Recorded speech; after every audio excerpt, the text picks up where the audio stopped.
um profissional com mais de 25 anos de experiência, né? E ele está representando a SAP aqui, então não vou me prolongar muito nas apresentações, mas a gente vai falar um pouquinho sobre descomplicando projetos complexos com o BTP, né? Mais uma vez, BTM, né? Migração para o S/4HANA e a reforma tributária.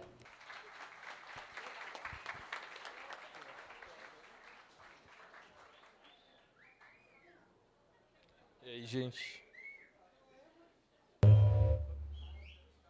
Ei, som. Ei. Boa tarde, pessoal. Tudo Boa bom? tarde. Tá meio dupla sertaneja aqui, né? Mas a intenção é essa mesmo. Eu sou Caio Filizola, tá? Sou arquiteto de soluções SAP da Deloitte. E esse aqui... Eu sou o Michel, gente. É meu primeiro inside track, tá? Então eu tô um pouco nervoso, mas tá tudo certo. Estamos. Né? A gente veio trazer para vocês uma experiência que a gente teve de implementação aqui de um produto novo da SAP, né? Que trouxe algumas ferramentas ali de low code, né? Que vocês já ouviram falar aqui hoje em outras apresentações, né? E a gente veio compartilhar um pouquinho, né, da nossa experiência e trazer alguns conceitos, tá? Então é uma visão um pouco mais técnica, mas não se prendam a isso, né? Então é mais o conceito e a tendência que a SAP está trazendo nesses novos produtos.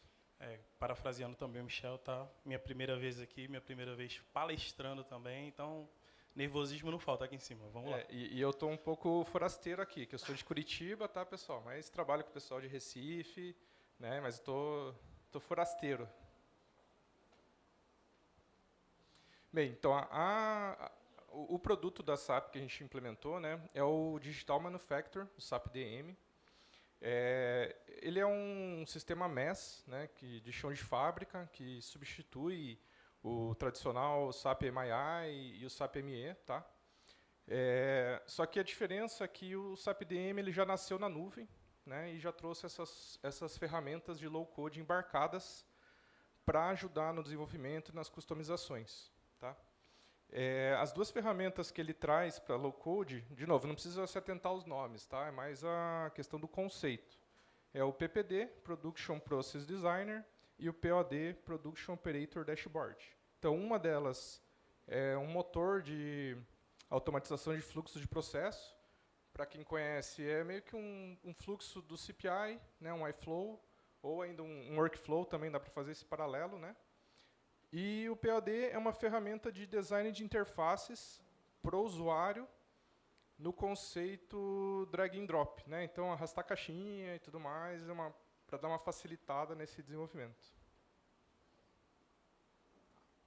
O importante abordar aqui é que as duas soluções, as duas ferramentas que foi abordada nessa introdução, elas são low code, tá? Para entender, todo mundo sabe o que é low code, que low code e no code. Tivemos um dia cheio de palestras maravilhosas e que abordamos muitos desses temas, mas resumindo bem, o low code é um Lego corporativo, tá? Vamos imaginar dessa maneira. E você não precisa lá fabricar o leguinho, não precisa fabricar o tijolinho, ele já vem pronto. Você só encaixa um no outro e organiza e monta da melhor forma que vocês precisarem. É a mesma coisa tanto para o PPD como para o POD, dentro do conceito do SAP DM, tá? Então, assim, o no-code, você tem quase zero código. Quase. É só sabor, quase zero código. É montar e arrastar da forma que você vai configurando. Claro, sempre existem algumas coisinhas, mas a gente leva para o low code, que aí você pode colocar um temperinho técnico quando ali necessário, um script, um ajuste de label, algo do tipo. Tá? Ou seja, as duas ferramentas elas são menos código escrito do zero e mais orquestração de soluções. Na prática, assim, a implementação desse produto permite mais customização de forma ágil, barata e flexível. E democratiza a construção da solução como um todo, não mais se limitando somente a programadores e funcionários. União da classe, tá, pessoal? Todo mundo junto. Aí, por exemplo, você deseja alterar um fluxo de produção, você vai lá, você tem tanto PPD, como o Michel falou, automatizado, ou como o POD para mexer no layout. Criar uma tela personalizada para o operador, automatizar uma validação de qualidade, entregar uma máquina, integrar uma máquina nova. Tá? Tudo isso pode ser feito muito mais rápido, muitas vezes pelo próprio time do negócio.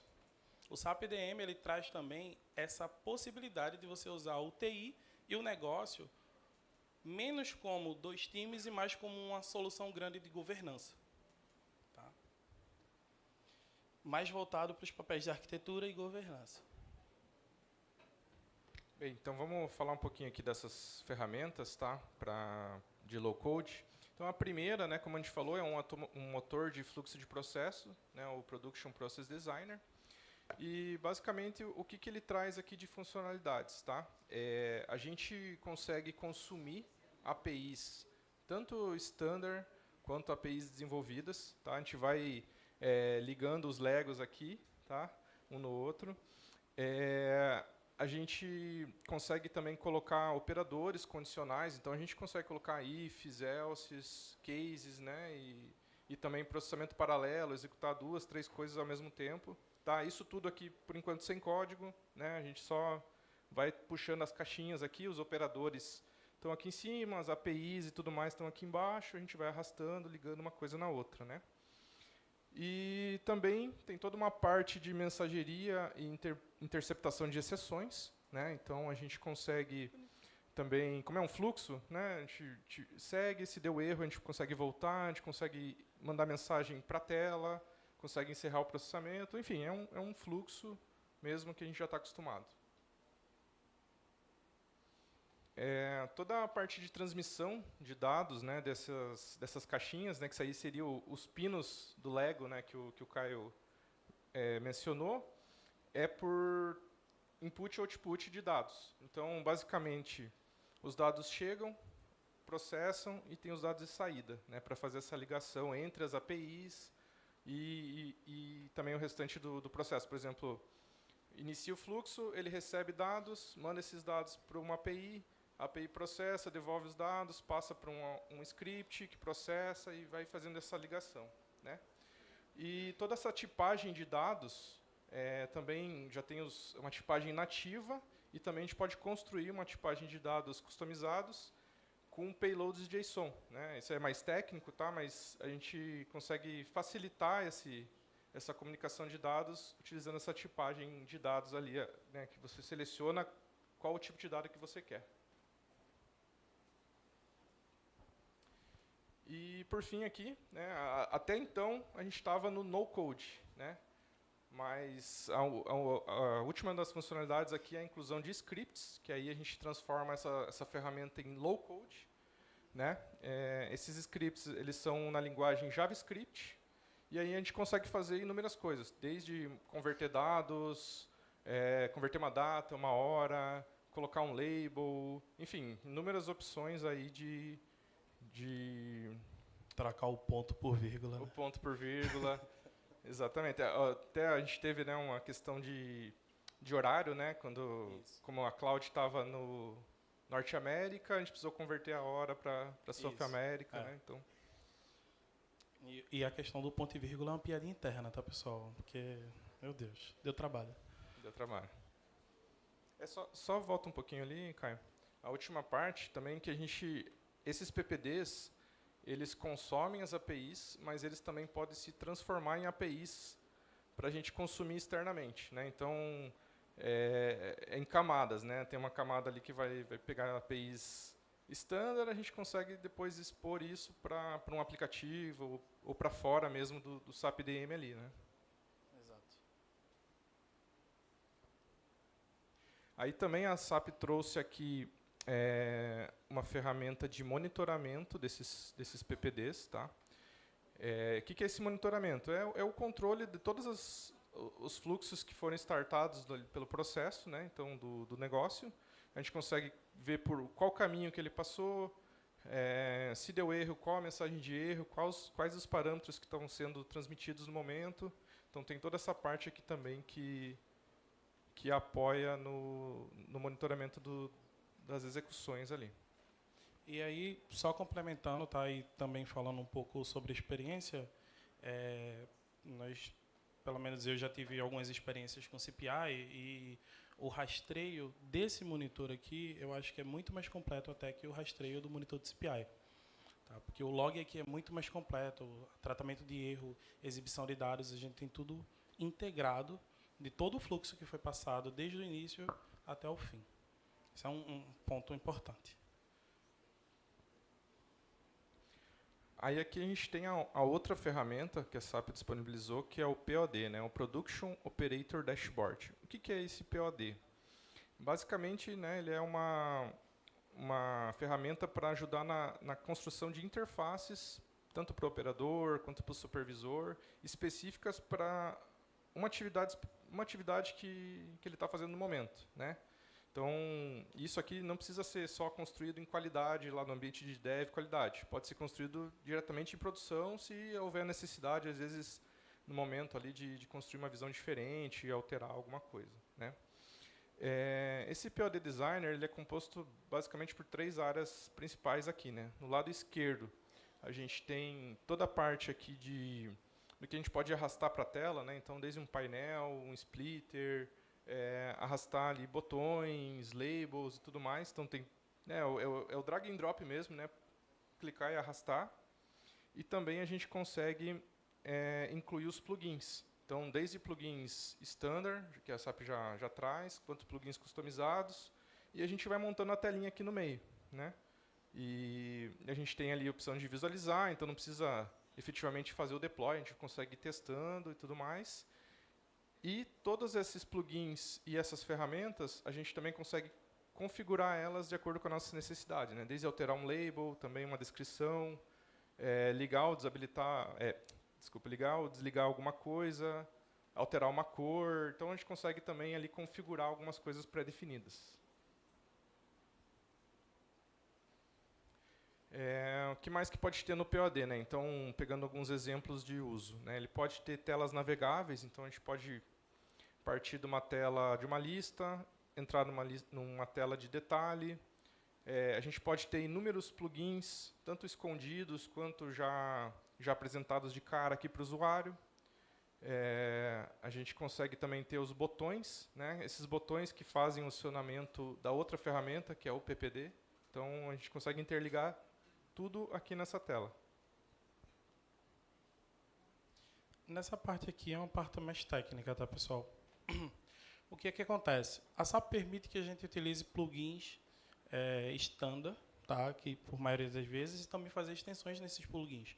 Tá? Essas extensões são realizadas por meio de SAP UI5, tá? Seguindo todo aquele conceito de não quebrar o core, não mexer em layout, não mexer no CSS, não mexer em nada do design, respeitando o UI e o UX.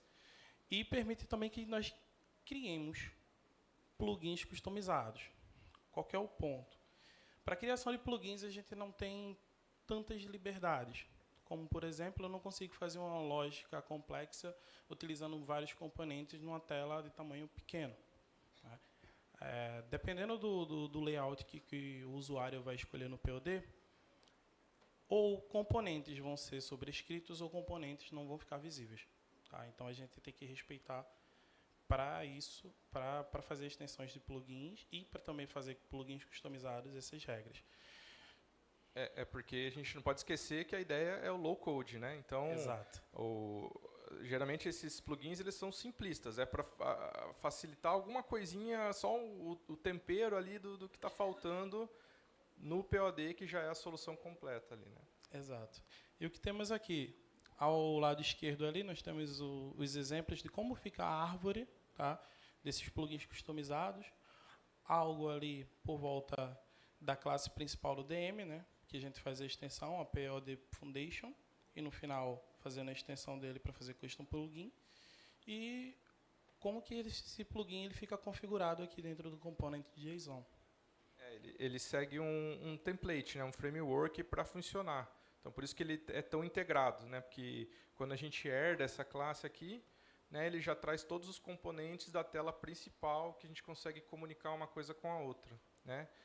Acho que aqui é só a estrutura de pastas, que tem que seguir uma estrutura já pré-definida também, né? E a SAP traz toda a documentação para apoiar nesse desenvolvimento.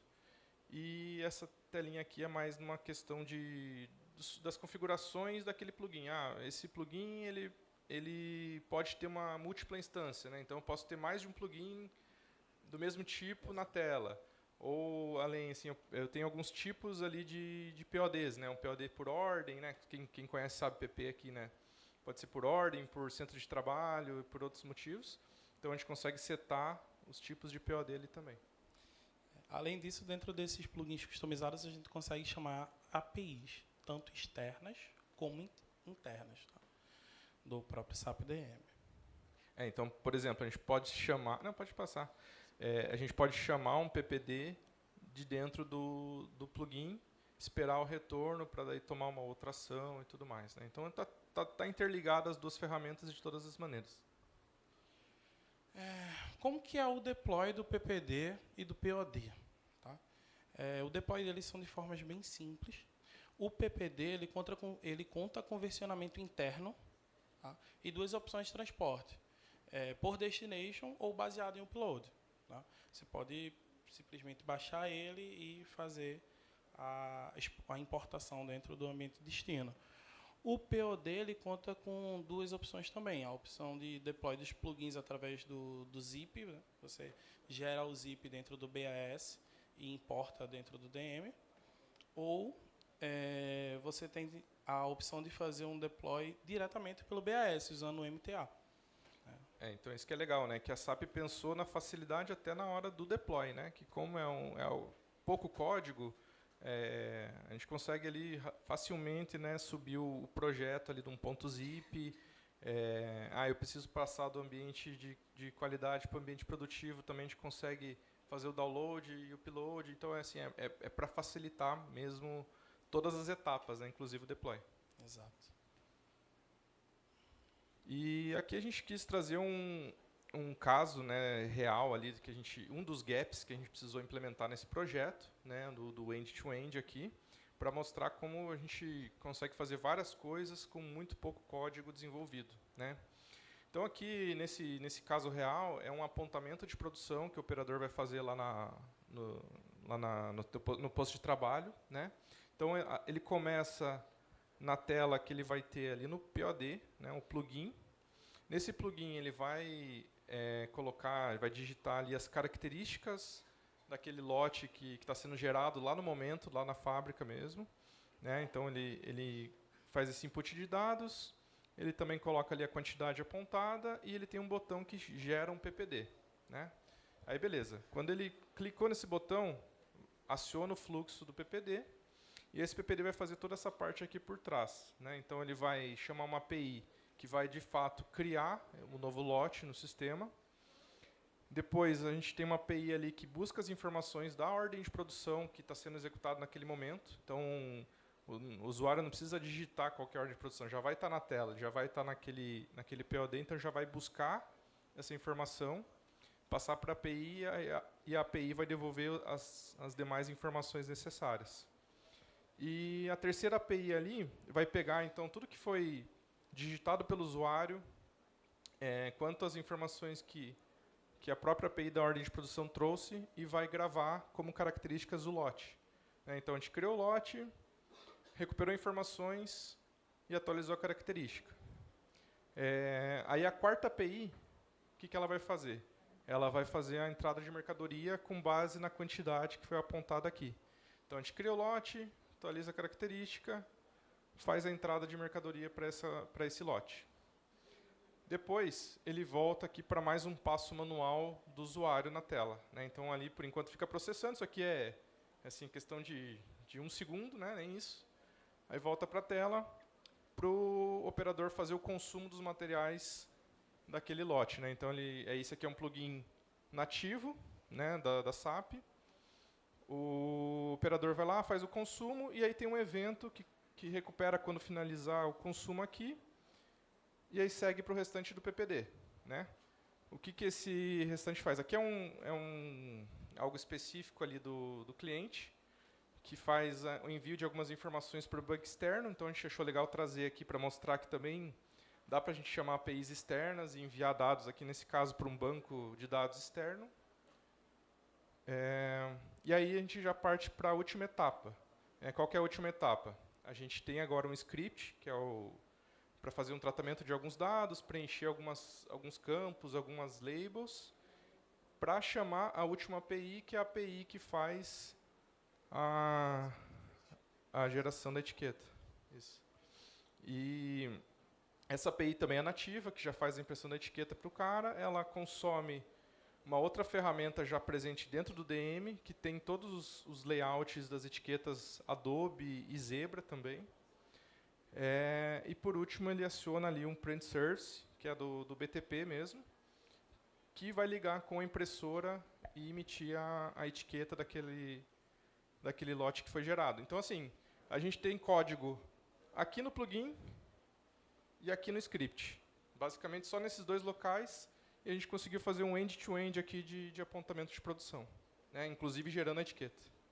E vale ressaltar também que todas essas APIs que foram consumidas no PPD acima, todas elas são standard do próprio DM, tá? Ou seja, não teve nenhum desenvolvimento, não foi preciso importar ou exportar, não foi preciso chamar o S4. Tudo foi de dentro do próprio DM. O DM ele fez tudo ali de maneira somente parametrizar, somente configurável. Tá?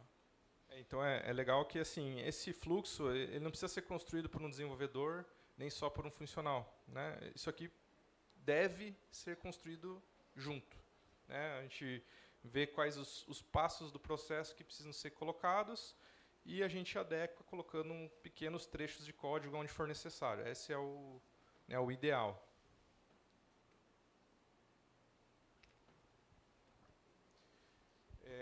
Aí é assim, né, o que a gente tirou de conclusão desse projeto, né, que 95% dos gaps eles foram atendidos com essa combinação de POD e PPD, tá? Então foi assim uma baixíssima quantidade de código desenvolvido mesmo, e a gente conseguiu, né, nessa implementação gerar uma incrível única request de Workbench, né, que foi ainda mais para estender um IDOC que faz a sincronização de dados para incluir alguns dados que não estavam sendo transmitidos para o DM.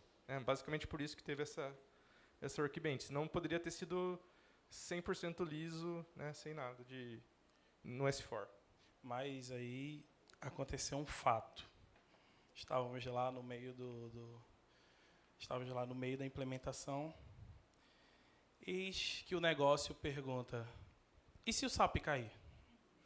Como é que vai ser? Vai parar tudo? Por isso que eu citei anteriormente que todas aquelas APIs, elas são nativas do DM. Mesmo que o SAP caia, SAP leia-se S4, sistema on-premise do cliente, o DM não para. Todo o processamento dentro dele vai continuar. Ou seja, a geração de lote é feito pelo DM. Tudo que existe, o chão de fábrica não vai parar. Porque a piada ela vale, mas assim, qual que era a premissa da arquitetura, né? Que se precisasse fazer alguma manutenção no S4, alguma coisa desse tipo, o chão de fábrica não pode parar, não poderia parar, né? Então, e foi essa premissa que a gente conseguiu atender nessa implementação. E, né, acho que todo mundo ouviu aqui várias vezes o conceito do Clean Core, que aqui foi quantos por cento você falou ali atrás? Eu acho que mais de 1000, né? Mas o máximo é 100. Mas então, aí foi realmente aplicado aqui os conceitos do Clean Core.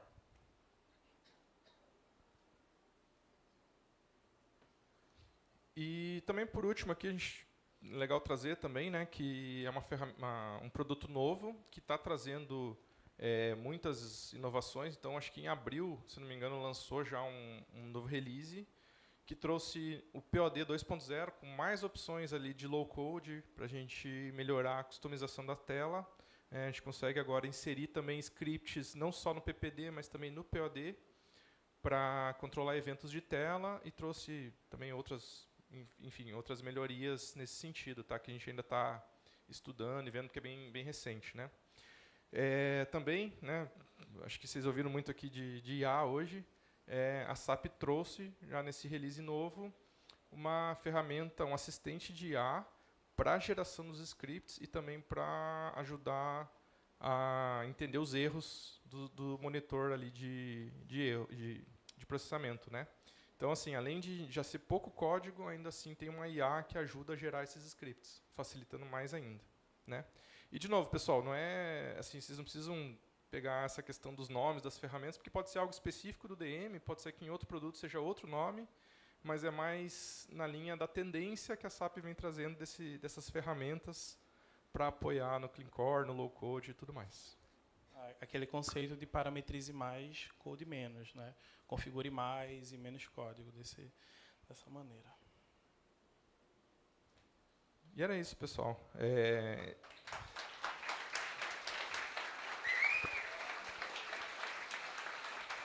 Valeu, obrigado aí. Agradeço aí a organização do evento, todo mundo, tá? Deloitte tem vaga, viu, pessoal?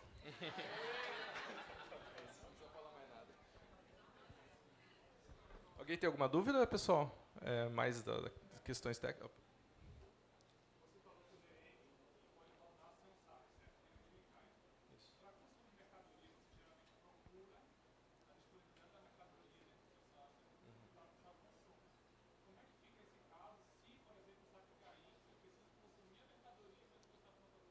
Ele tem os iDocs, né, que fazem a transferência de dados ali, né? Então o DM ele recebe esses dados, armazena e a gente trabalha com os dados que estão armazenados no momento ali, não é online nessa questão. E aí se tiver alguma uma parte de consumo de material ali que precise voltar também, né? Então ele fica armazenado no DM, quando retomar ali a conexão com esse fork, ele vai descer esses dados e integrar com esse fork. Isso, tanto receber quanto devolver. Mais alguma dúvida, pessoal?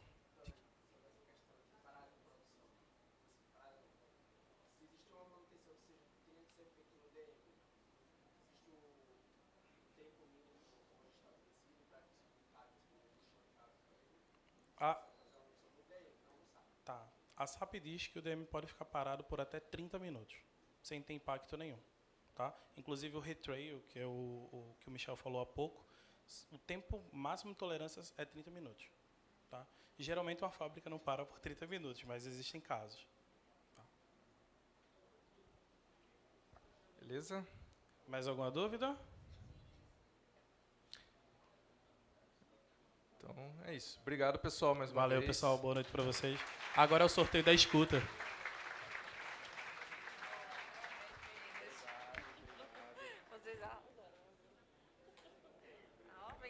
Vocês venceram ansiedade.